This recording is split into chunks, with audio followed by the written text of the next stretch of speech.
Ассаламу алейкум. Мен Амангелді Арке, халал трейдинг және инвестиция эксперті.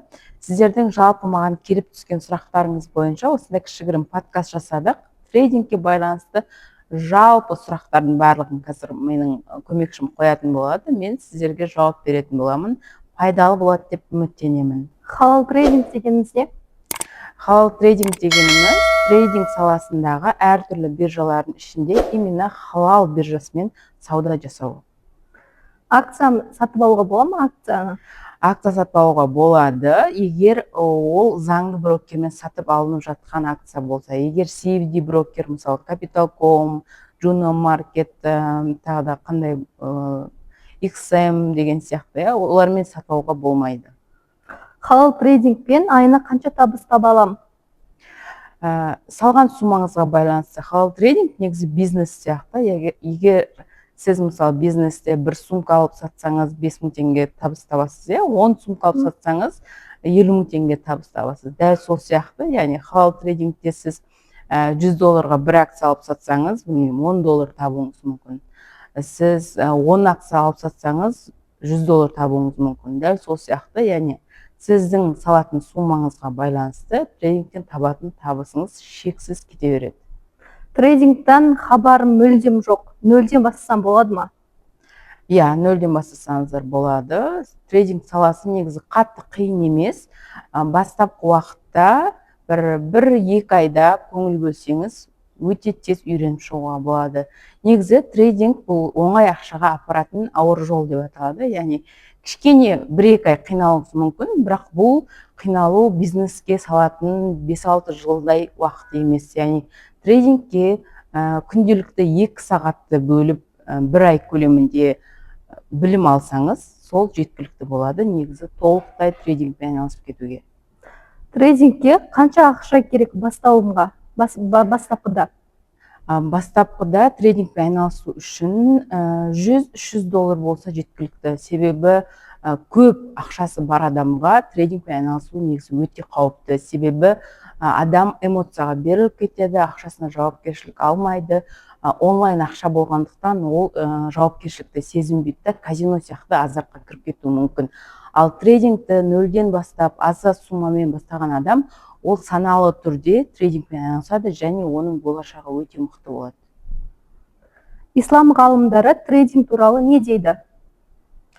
Ислам ғалымдары трейдинг туралы бірнеше көзқарас айтқан, яғни жаңағы трейдинг ішіндегі биржаларға байланысты. Мысалы үшін қор нарығы бар, криптовалюта нарығы бар, валюта нарығы бар, және тағы да товарный рынок бар, яғни шикізат нарығы бар. Осы нарықтардың ішіндегі халалы да бар, харамы да бар. Соның нарықтың ішінде, қор нарығында, оның ішінде халал акциялармен, ETF-термен айналысу халал болып табылады, ал қалған нарықтардың өзінің орындалатын шарттары бар. Яғни стандарттарға сәйкес шариғаттың негізінде ережелермен жұмыс жасасаң, сен кез келген трейдингің халал болады.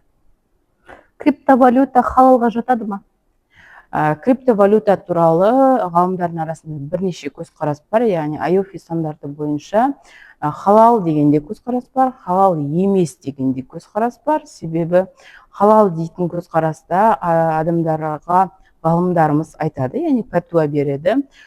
Криптовалюта қазіргі заманауи электронды валютаның негізін қалыптастырады. Бұл жерге ақша салып айналдыруға және одан табыс табуға болады деп айтады. Бірақ кейбір ғалымдар мынандай пәтуа береді: криптовалюта ғарар сипатында, яғни өте волатильный болғандықтан, тез құбылмалы болғандықтан және қымбат болғандықтан адамдардың психологиясы оған азарт ретінде және де белгісіздік ретінде кіріп кетеді. Адамның психологиясына моральдық тұрғыда, материалдық тұрғыда зиян беретін болғандықтан оны халал емес деп айтады. Және жаңа майсир сипаты бар, яғни казино сияқты азартқа кіріп кетуі мүмкін. Ал кейбір ғалымдар бар, криптовалюта халал болады деп айтады, егер ол криптовалютаның артында, мысалы үшін, бір мемлекет тіркелсе. Сол Қазақстан артында теңгенің артында Қазақстан бар, ненің артында, доллардың артында Америка бар деген сияқты. Яғни криптовалютаның артында бір немесе бірнеше мемлекет тіркелсе, оны өзімнің валютам деп қабылдаймын деп мемлекеттер айтса, онда криптовалюта халал болуы әбден мүмкін. Брокер дегеніміз не? Және де оны қалай таңдаймын? Брокер дегеніміз ол делдал, яғни сізбен қор нарығының арасында жұмыс жасайтын ұйым деп айтсақ болады. Ол жеке адам емес, ол бір ұйым, оның ішінде жұмыс жасайтын адамдар бар. Сол брокердің приложениясы болады. Сол приложениясына ақша салу арқылы сіз кез келген активті сатып ала аласыз, және сол активті өзіңіздің атыңызға аударып, сол активті қалаған уақытыңызда сатып, содан табыс таба аласыз. Трейдингте күнделікті қанша уақыт бөлсем жеткілікті? Трейдингке күнделікті негізі кем дегенде 1 сағат бөлу қажет. Ал үздіксіз жұмыс жасау барысында ол уақыт кішірейе береді. Яғни сіз 1 айдан кейін жарты сағат бөлсеңіз де, 10 минут бөлсеңіз де сізге жеткілікті болуы мүмкін. Трейдингті бастау үшін міндетті түрде менде ақша болу қажет пе? Немесе брокердің беретін маржасымен жасай берсе болады ма? Брокер беретін маржамен жұмыс жасауға мүлдем болмайды. Ол трейдинг халал болып есептелмейді. Себебі сіз брокерден алған табыстан тек қана демо шотпен жұмыс жасай аласыз. Яғни демо ол жаңағыдай ауадағы ақшамен жұмыс жасай аласыз. Бірақ өзіңіздің ақшаңызды кішкене салып, маржа қосып жұмыс жасау мүлдем халал трейдингке жатпайды. Яғни сіз кредит арқылы сауда жасап жатқан сияқты боласыз.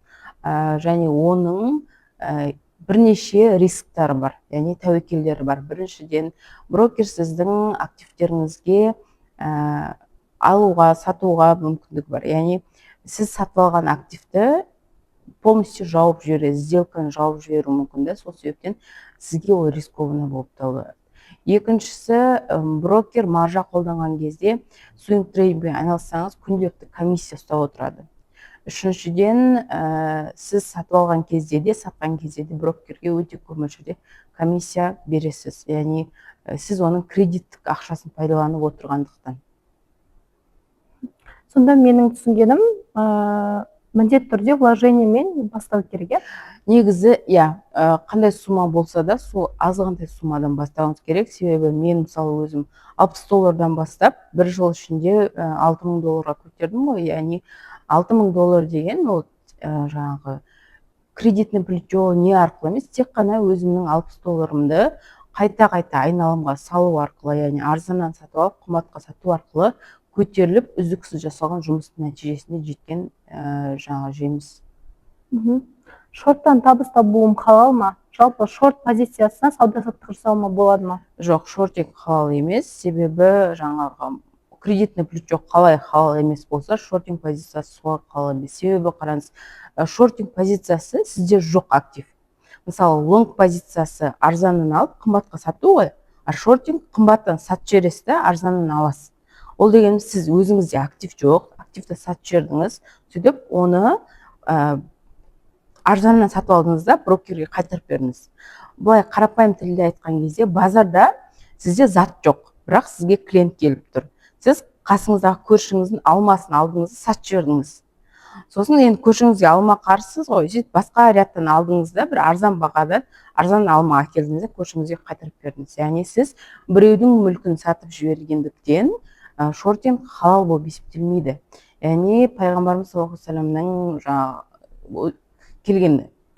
вассаламнан келген хадисте өзіңнің меншігіңде болмаған затты сатпа деді. Яғни базардың стандартына, сауданың ережесіне сәйкес сіз өзіңіздің мүлкіңізде емес нәрсені сатуға құқылы емессіз. Маржа қолданған кезде де, шортинг жасаған кезде де дәл солай. Трейдингтан табылған ақшаны адал екенін қалай білсем болады? Қалай анықтасам болады? Трейдингтан табылған ақшаны айтпас бұрын жасалып жатқан трейдингтің өзіне мән беру керек. Егер сіз заңды брокермен сауда жасап жатсаңыз, халал акциямен сауда жасап жатсаңыз, және өз ақшаңызбен сауда жасап жатсаңыз, сіздің ақшаңыз халал болып есептеледі.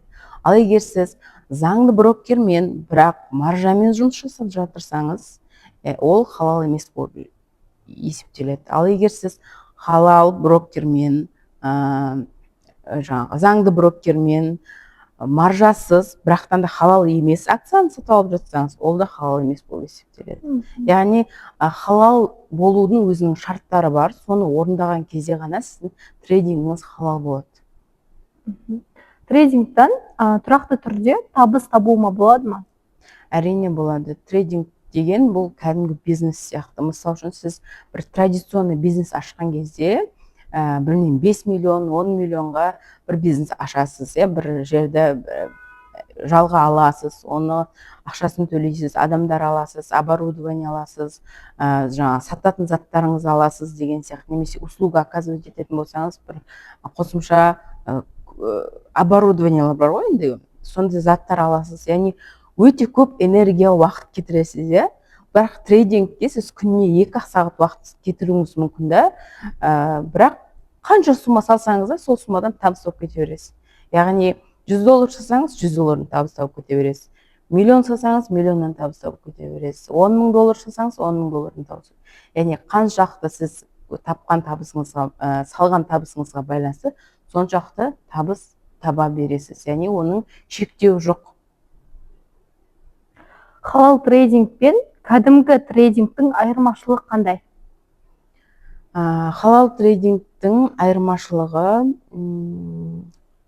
халал емес трейдингтің айырмашылығын айтайын. Біріншіден, халал емес трейдингте, мысалы, дей трейдинг болсын, скальпинг болсын, хауизимен сауда жасау болсын, форекспен сауда жасау болсын, ол жерде адам эмоционалды түрде шаршаңқы болады. Және 24/7 ноутбуктың алдында отырады, оның бүкіл психологиясы кетеді, денсаулығы кетеді деген сияқты. Ал халал трейдингте біз аптасына 5 күн жұмыс істейміз, 2 күн демаламыз, жұмыс уақытымыз кешке рынок ашылған кезде басталады, оған қыруар уақыт құртпаймыз, максимум 1-2 сағат қана уақыт құртамыз деген сияқты. Және де ол жерде жүрегің тыныш, ақшаң адал. Трейдингке қызығушылығым бар. Неден бастасам болады? YouTube'тағы сабақтарды көріп, білім алып, жұмыс жасасам болады ма? YouTube'тағы сабақтарды көріп жасасаңыз болады, бірақ YouTube'тағы ақпаратта фильтр жоқ. Яғни басын айтайық мына сұрақты. Мен де не істеп қалдым. Трейдингке қызығып жүрмін. YouTube'тағы сабақтарды көріп жасасам болады ма? YouTube'тағы сабақтарды көрген жақсы ғой, әрине, бірақтан да YouTube'тағы сабақтардың ішінде фильтр жоқ. Яғни сіз именно қай сабақ сізге келетінін білмейсіз, YouTube'та ашып қалсаңыз 1040 сабақ бар. Сіз қайсы дұрыс екенін, қайсы бұрыс екенін білмейсіз. Дұрыс ақпарат кездесуі мүмкін, бірақ бір ақпараттан кейін екінші қадам қайсы, үшінші қадам қайсы білмейсіз ғой. Курстың мақсаты, мысалы үшін, сізді куратор жетектеп алып келеді. Міне, бірінші қадам мынаны жасайсың, мына сабақты қарайсың, одан кейін екінші қадам мынаны жасайсың, мына сабақты қарайсың, үшінші қадам былай тіркелесің брокерге, былай ақша саласың, былай ақшаны шығарасың, былай сауда жасайсың, былай сатып аласың деген сияқты барлығын көрсетіп береді. Сол арқылы сізде қорқыныш болмайды. Мынау жасап жатқан нәрсем дұрыс па, дұрыс емес па деп уже қалтырап дірілдемейсіз. Яғни жасап жатқан жұмысыңыздың нәтижелі болуына, артық уақыт құртпауға өте күшті септігін тигізеді. Және тез арада үлкен нәтижеге жетуге көмектеседі. Алтынмен сауда-саттық жасап, минусқа кеттім. Ары қарай не істесем болады? Алтынмен деп айтып отқанда, енді хауизи ғой, яғни алтынның негізі сатып алу жолы бар да. Алтынның сатып алу халал болу үшін сіз банкке барып, оның слитігін сатып алуыңыз керек. Немесе онлайн алтынды конвертация, яғни теңгеңізді долларға, долларыңызды алтынға конвертациялап қойыңыз керек. Ал бірақ қазір көпшілігі жасап жүрген хауизи ол халал емес. Хауизимен сауда жасау бұл форекспен сауда жасау. Яғни тек қана мысалы хауизи алтынның долларға айырмашылығы. Яғни алтын өссе доллар құлайды, доллар өссе алтын құлайды. Сен тек қана осыған ставка тігіп отырсың ғой. Мына өсет, мынау құлайды, мынау өсет, мынау құлайды деген сияқты. Бұл казино. Бұл кәдімгі казиноның трейдингтегі түрі. Бұл нәрсемен сауда жасауға мүлдем болмайды. Бұл жерде табыс бар, но табыстың артында ешкім айтпайтын минустар да бар да. Яғни сыртқа көрсететін плюстан көрі көрсетпейтін минусы көп. Көбінесе қазір хаюзимен сауда жасап жүрген эксперттер немесе олардан курс алып жүрген адамдардың көпшілігі минуста. Маған жекеден хаттар да келеді. Сондықтан хаюзидің сабағы даже тегін таратылып жатса да қарамаңыз. Пожалуйста, вообще қарамаңыздар. Халал трейдинг курсын қайдан тапсам болады?